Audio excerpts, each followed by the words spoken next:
Hi, my name is Kyle Bandong, and I'm currently a student at UCF and with Savvy Coders. I'm a self-managing college student with a drive to learn, develop, and explore new opportunities as I take on challenges. With past experiences in high school, I did learn C and Java, learn basic programming techniques, and created projects within groups that taught me the core of teamwork. With my passion for coding, I bring patience and technical expertise to tackling difficult challenges and bring ingenious solutions.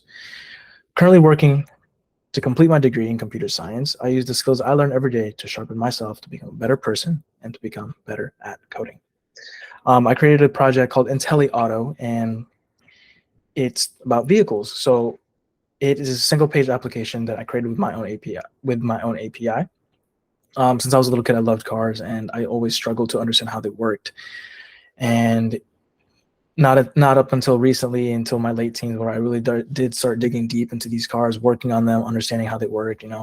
Um, one story that hit close to home is that I always watched my dad work on his car. I was always the flashlight holder, per usual, and that's kind of like how I learned up until I got my own vehicle. But a big problem is that I'm not the only one who faces this problem. When I was younger, a lot of people face this problem. Even in the worst case scenarios, people will have broken down cars and they won't know what to do, and they don't necessarily have the funds or the money or the know how to go to get it diagnosed. So I created this project right here called IntelliAuto. SWOT analysis. With my project, there are much different strengths, weaknesses, and opportunities and threats. So this website is supposed to be more of a straightforward website, unlike AutoZone. Um, AutoZone is more so just buying parts rather than really just getting any problems with your cars, help getting diagnosed. So the strength of it is it's probably one of the first websites to do this. I can't really find a lot of websites that does diagnosing or helps the user diagnose. Weaknesses, there are not a lot of applications to do this. I can't find really much applications that talk about diagnosing cars. So it's a lot harder to research or get inspired by other different websites. Opportunities, the application doesn't necessarily compare to a lot of websites. This application can be the first of a new type of program. So best case scenario, this website really hits it off, and I making, it's something like Google. No one really knew what a search engine was in the 80s. If you had to look something up, you had to go to the library or, you know, go to a Wikipedia, but physical books at the time. And, it's nothing been dedicated to just vehicles or cars. Threats, billion-dollar companies, billion-dollar companies like AutoZone, Walmart, or Coyote can start implementing this type of concept into their websites. So that's also a big issue. You know, they can steal this idea and make it into their own. And since they're already a billion-dollar company, it will start, getting a lot of traction. But the issue is it could lose a lot of people's jobs, like Pep Boys and stuff like that. I mean, they will still be fixing cars and stuff like that, but diagnosing could be its own little thing. Um, so I did create a little wireframe, not very similar to what the final product, well, not final product since it's still a work in progress, but this is the little wireframes that I used. Um, this homepage is very similar, except it's more of a search bar. Um, and this is going to be a future thing, search bar instead of just buttons. About us is also very different. It's more of kind of like a contact page on there. List page for me is kind of be just like this for, except these are rotors, and the website I have actual buttons that categorizes each one. And this is also kind of different towards compared to mine. So my main website, IntelliAuto, this is the project that I have. So what's wrong with your car is the homepage that you get led to. Future iterations, I do want to make these into folders, categorizing each part of the car themselves. So section just for brakes, a section for just starting the car. Why isn't it starting? A section for annoying noises that bother you, squeaking, creaking, thudding, like while you're driving. That stuff can drive you crazy. Or the car isn't just running right. It feels awful to drive. You're pressing the gas, nothing's happening, or it's coughing, sneezing. Those, makes misfire. So if you click, okay, my car's sneezing and popping, your car's most likely misfiring, and it kind of helps you fix the at your situation and how to make it better. Um, for this website, not for this website, for this page, I did go into my homepage right here in my views page, and this is what it looks like. So uh, I implemented the buttons right here, and I created assets, or in my case, I call them utils, and each function, like brakes one, or function starting, or function suspension, etc., has its own page. So script.js, this is actually for a different page. So script 2 is the button for brakes. So it'll go into here. I invoked it. I imported everything from the store, and I imported Axios, created a little server into here called brakes. So when the button is pressed, this is the function that is used right here. And then issue.render.inner HTML. It's kind of a neater way. The way I learned it is I implemented this instead of just using state, just because I wanted to be a little neater rather than having everything shoved into index.js. The root index, I mean, because it's way harder if you go to the root.index. It's a mess. If you shoved in a bunch of different functions in here, having to find it would be a pain in the rear. So I just put it all into a utils, and each file in utils has its own function. So that was also a big blocker of mine. Functions, my biggest blocker for this was JavaScript.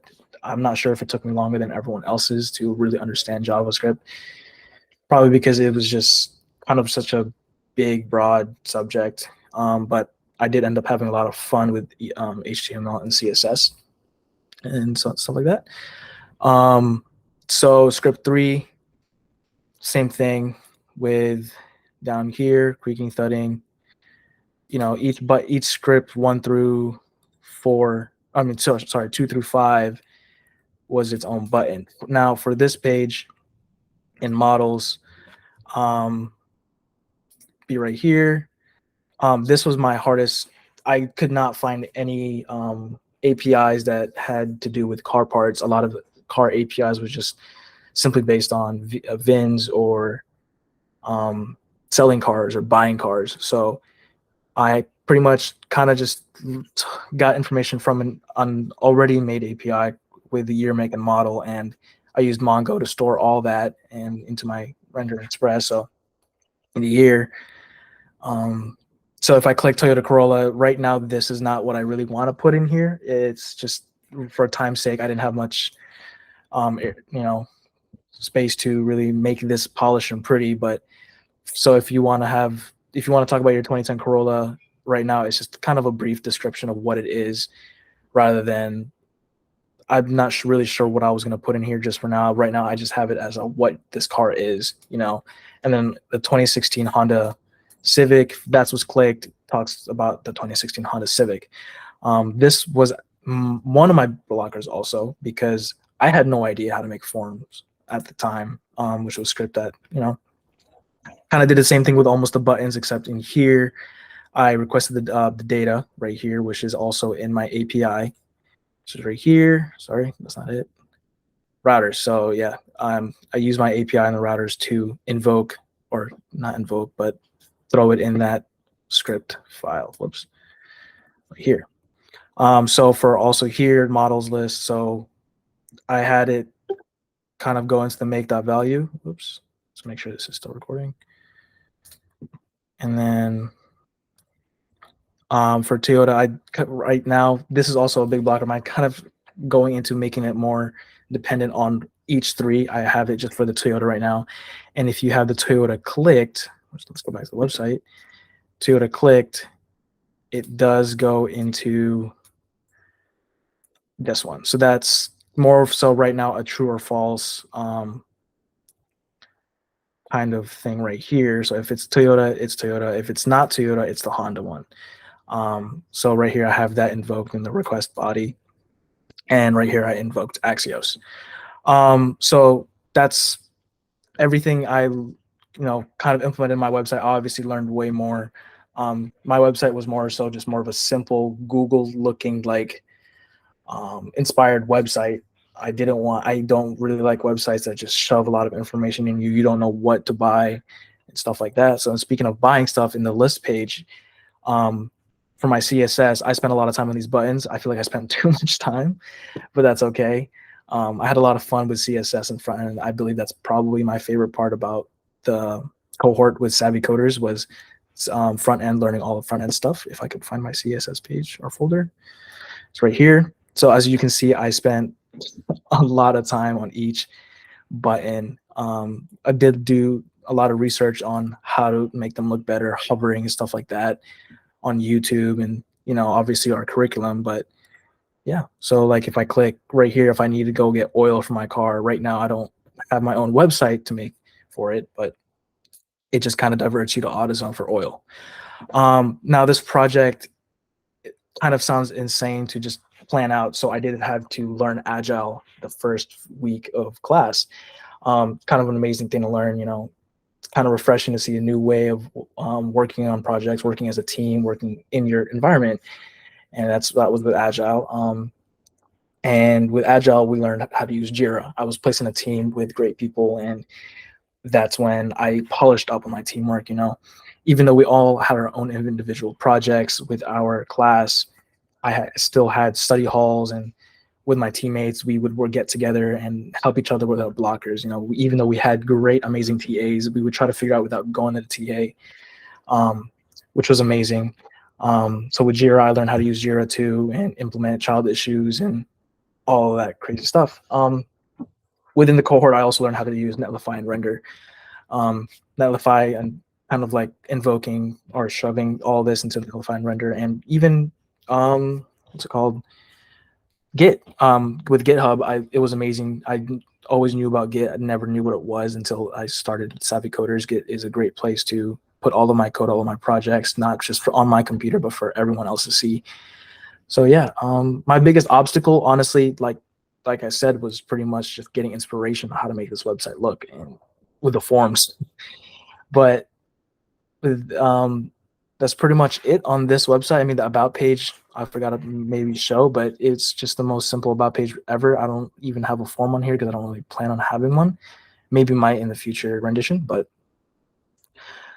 that's all I have pretty much for this website. I mean, I have a lot to work on in this website. Still plan on making it better, making this into a tree-like structure, branches and stuff. But yeah, that's pretty much it. Thank you.